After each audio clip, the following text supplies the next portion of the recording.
કે તમે ક્યાં જ રહો છો અને ત્યાં કેટલો વરસાદ છે, કારણ કે ગુજરાતમાં હાલ તો બધી જગ્યાએ ખૂબ જ વરસાદ ચાલી રહ્યો છે. એટલે કેવો વરસાદ છે તમારે ત્યાં એ મને ખાસ જણાવો. અને રોજે ભજીયા ભૂસા ખાઈને પેટ હવે જો થોડું રિલેક્સ કરવા માગતું હોય તો આજની આપણી રેસીપી એના માટે એકદમ પરફેક્ટ છે. તો ચલો બનાવીએ આપણે ગુજરાતી દાળ ઢોકળી, જે ટેસ્ટમાં એકદમ ચટપટી અને એટલું બધું કમ્ફર્ટ ફૂડ છે કે જે બધાને ઓલમોસ્ટ ભાવતું જ હોય છે. તો આપણે સમય ના બગાડતા ચલો ચાલુ કરીએ આપણી ગુજરાતી દાળ ઢોકળીની રેસીપી. એના માટે મેં સૌથી પહેલાં 1 કપ 1 વાડકી તુવેરની દાળ લઈ લીધેલી છે અને સાઈડમાં પાણી પણ મેં ગરમ મૂકી દીધેલું છે એને બાફવા માટે. આપણે 1 વાડકી અહીંયા મેં લીધેલી છે એટલે આશરે એ 200 થી 250 ગ્રામ જેટલી છે તુવેરની દાળ. અને હવે આપણે ગરમ પાણી નાખી સહેજ અંદર અને એને વ્યવસ્થિત ધોઈ લેવાની છે. ધોવામાં ધ્યાન એક જ રાખવાનું કે તેલનું જે આપણે દિવેલનું જે પ્રમાણ છે એ બધું નીકળી જવું જોઈએ. અને તરી દાળ ઢોકળીમાં જો દિવેલની સ્મેલ આવતી હશે તો આપણને બિલકુલ મજા નહીં આવે. બસ હવે દાળ આપણી 2-3 વખત ધોવાઈ ગઈ છે એટલે મેં એને બાફવા મૂકી દીધેલી છે. તમારે દાળ ઢોકળીની સાથે જૂનો કોઈ પ્રસંગ છે તો એ મારી સાથે પ્લીઝ શેર કરજો. અને દાળ ઢોકળી રેસીપીમાં ક્યાંથી આવી એનો કોઈને ઇતિહાસ ખબર છે ખરા? નહીં? તો ચલો હું કહું એનો શું ઇતિહાસ છે આજે. કે જ્યારે પહેલાંના લોકોને એક દેશથી બીજા દેશ અથવા એક ગામથી બીજા ગામ જવું પડતું તો બહુ બધા ડબ્બા નહીં પણ એક જ ડબ્બામાં બધું જ ફૂડ આવી જાય એવું જો કશું લઈને જવું હોય તો ત્યારે એ આવી રીતે દાળ અને રોટલી એ બધું એકમાં જ લઈ જતા. આવી રીતે આપણે દાળ ઢોકળી ઇન્વેન્ટ થયેલી છે. અને આ અત્યારે હું જે પ્રોસેસ કરી રહી છું એ દાળ ઉકળે ત્યારે જે ઉપર ફીણ આવે એને લઈ રહી છું, કારણ કે એ ફીણમાં યુરિક એસિડનું પ્રમાણ ઘણું હોય છે. તો ઘણી વખત આપણને એવું ડૉક્ટર એવું કહેતા હોય છે કે હવે દાળને ઓછું કરો કારણ કે યુરિક એસિડ તમારા રિપોર્ટમાં આવ્યું છે. તો એ આ જ કારણથી કહેતા હોય છે અને એ બને એટલું મેક્સિમમ કાઢી લેવું કે જેથી આપણા બોડીમાં યુરિક એસિડ ઓછું જાય છે. આવું મેં સાંભળેલું છે. ત્યારબાદ મેં અંદર થોડી હળદર અને તેલ નાખી અને કુકરનું ઢાંકણું બંધ કરી દીધેલું છે.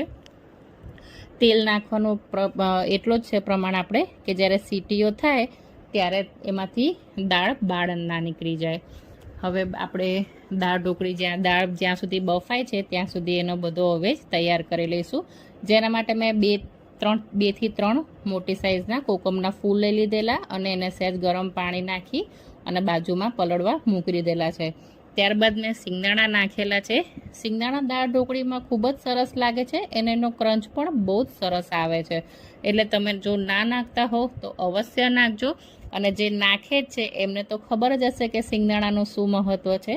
ત્યારબાદ આપણે મીઠો લીમડો નાખી દઈશું અને ટામેટાં નાખી દઈશું. તમે આમાં ચાહો તો ટામેટું સ્કીપ પણ કરી શકો છો, પણ અમે નાખીએ છીએ અને ટેસ્ટ પણ ઘણો સારો લાગે છે. એટલે મેં 2 થી 3 પાકા ટામેટાં પણ અંદર નાખી દીધેલા છે.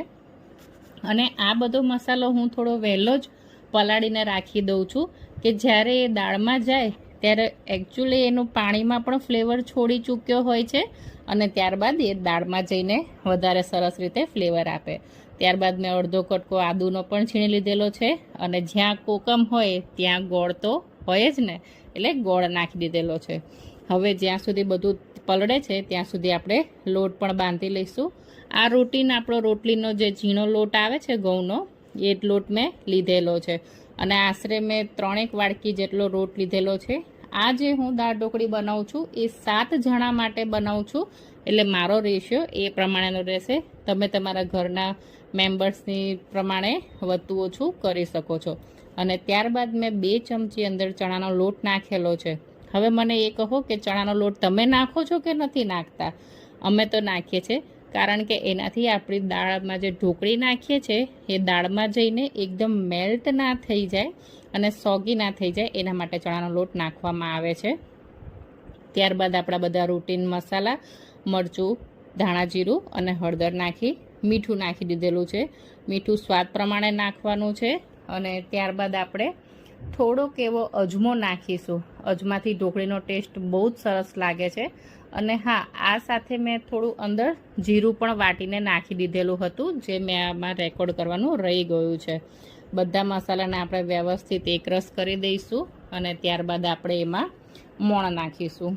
મોણ એટલું આપણે દેવાનું છે કે આપણી ઢોકળી આમ સોફ્ટ થાય અને બિલકુલ ચવડ ના થઈ જાય એટલું આપણે મોણ નાખવાનું છે. એટલે મેં અહીંયા લગભગ 7 થી 8 ચમચી જેટલું મોણ નાખેલું છે. હવે તમને ખ્યાલ ના આવે કે ભાઈ મોણ કેવી રીતે આપવાનું, તો જ્યારે આપણે લોટ બધો ભેગો કરીએ તો એ એકદમ આમ મુઠ્ઠી પડતું મોણ હોય જે કહીએ છીએ આપણે, એવી રીતે મોણ આપવાનું છે. જો તમને 7-8 ચમચી કે 4-5 ચમચીમાં ખ્યાલ ના આવતો હોય તો આ એક રેશિયો છે. મુઠ્ઠી પડતું મોણ આપશો એટલે તમને ખ્યાલ આવી જશે કે લોટમાં આપણે બરોબર મોણ દીધું છે કે નહીં. બસ હવે આપણે ધીમે ધીમે પાણી નાખી અને લોટ બાંધવાની ચાલુ કરીશું.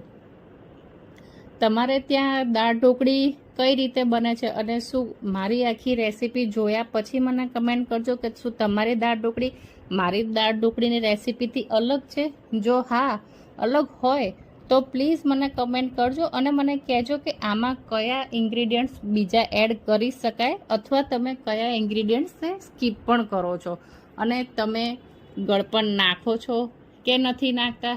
તુવેરની દાળની દાળ ઢોકળી બનાવો છો કે ચણાના લોટની ઢોકળી બનાવો છો એ મને ખાસ કમેન્ટ કરીને બતાવજો.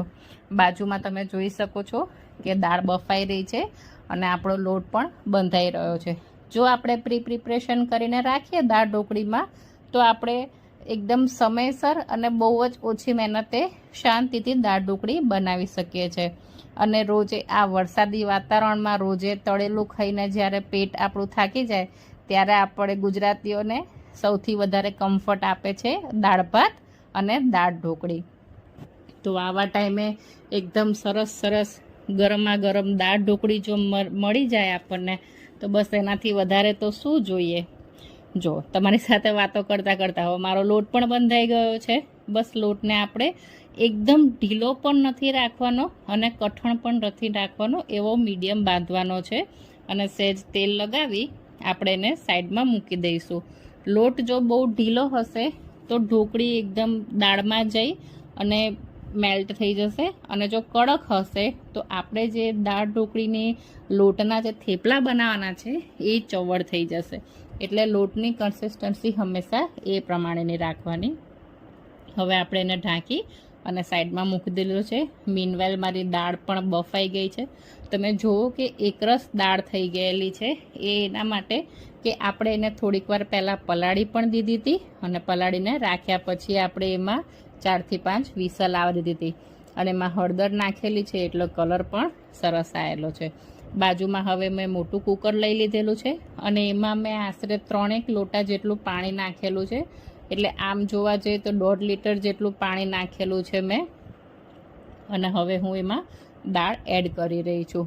આજે હું જે પ્રોસેસ તમને બતાવી રહી છું એ એકદમ સ્લોમાં બતાવી રહી છું કારણ કે મને ઘણા લોકોને એવું કીધું કે તમે તમારી રેસીપીને બહુ જ સ્પીડમાં જવા દો છો. કુકિંગ ટાઈમ, ટેમ્પરેચર અને ઘણી વખત અમુક વસ્તુઓ અમને ખ્યાલ નથી આવતી. એટલે હવેથી મારા જે વિડીયો હશે એકદમ ડિટેલ અને ધીમે ધીમે જશે કે જેથી હું એક પણ સ્ટેપ સ્કીપ કર્યા વિના બધું જ તમને શાંતિથી કહી શકું. આપણે એમાં બ્લેન્ડર ફેરવી દેવાનું છે અને જો તમે ચાહો તો આ ટાઈમે ઝેણી પણ ફેરવી શકો છો, પણ હું બ્લેન્ડર ફેરવું છું. ત્યારબાદ આપણે જેમાં તૈયાર કરેલો મસાલો હતો બધો હવે જ એ નાખી દીધેલો છે અને કોકમ પણ નાખી દીધેલા છે. બસ આ પ્રોસેસ કરીએ આપણે.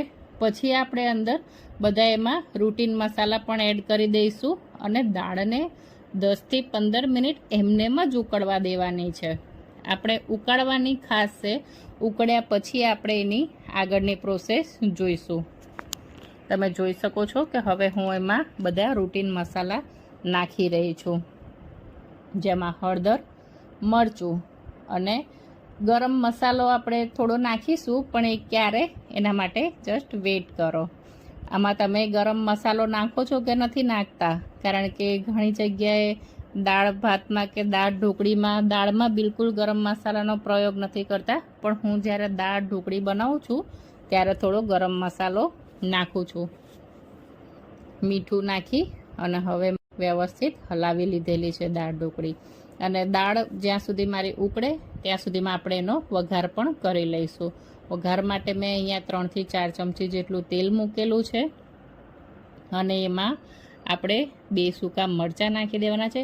હા, હવે તમે જ્યારે અવેજ કરો ત્યારે એમાં તમે લીલા મરચાં પણ નાખી શકો છો, પણ મેં લીલા મરચાં નથી નાખ્યા કારણ કે લીલા મરચાંની તીખાશ થોડી વધારે જ હોય છે. મારે દાળ ઢોકળી એટલી તીખી નહોતી કરવી, એટલે મેં લીલા મરચાંને સ્કીપ કરેલા છે. તમે ચાહો તો લીલા મરચાં પણ નાખી શકો છો. ત્યારબાદ મેં એમાં મેથી અને રાઈનો વઘાર કરેલો હતો. જ્યાં સુધી રાઈ ફૂટે નહીં ત્યાં સુધી આપણે રાહ જોઈશું. અને ઘણી વખત એવું પણ થતું હોય છે કે મેથી અને રાઈને સાથે આપણે જ્યારે વઘારમાં નાખીએ તો ધ્યાન નથી રહેતું કે રાઈ ફૂટી કે નહીં. તો જો ક્યારે પણ એવું લાગે તો આપણે થોડીક બીજી રાઈ નાખી અને આપણે ચેક કરી લેવાનું કે તેલ બરોબર આવ્યું છે કે નહીં. તમે જોઈ શકો છો કે મારો વઘાર એકદમ સરસ રીતે આવી ગયેલો છે. અને હવે આપણે આમાં હિંગ નાખી દઈશું. હિંગ નાખી અને મેં ગરમ મસાલો એ તેલમાં જ નાખી દીધેલો છે અને પછી મેં વઘાર અંદર કરેલો છે.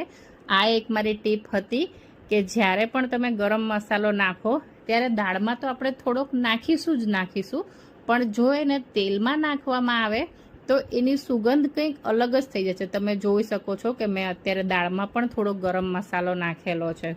જ્યારે આપણે તેલમાં ગરમ મસાલો નાખીએ છીએ ત્યારે એનો ટેસ્ટ બહુ જ સરસ આવે છે અને દાળમાંથી એક અલગ જ જાતની ફ્લેવર આવે છે.